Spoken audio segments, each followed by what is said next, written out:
Exodus 14, 1 through 31, Path of Deliverance. Moses' command to not be afraid must have sounded foolish as the Israelites watched as Pharaoh and his army drew near.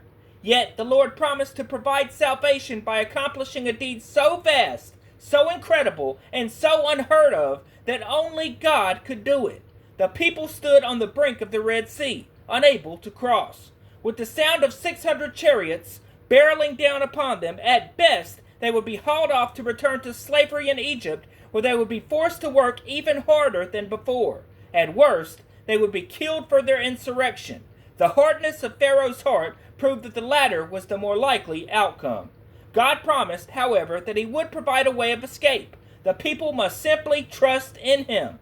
After commanding Moses to lift up his staff and stretch out his hand, God told him to provide the water and instruct the people to walk forward in God's path of deliverance. The vast Red Sea obeyed the command of the Lord and formed a wall of water on either side of the Israelites, allowing them to walk forward on dry ground.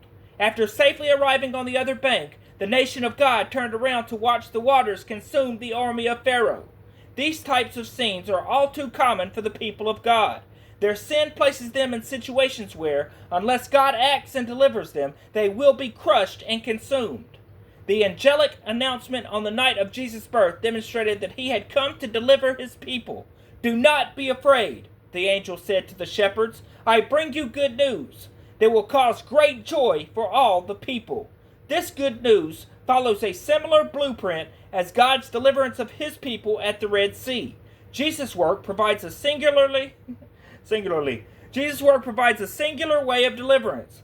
He is, in fact, the only way in which sinful mankind can be delivered from the plight of sin. This path is not easy. However, it is a narrow path, and only those who trust God and spurn the ways of this world will be led to safety.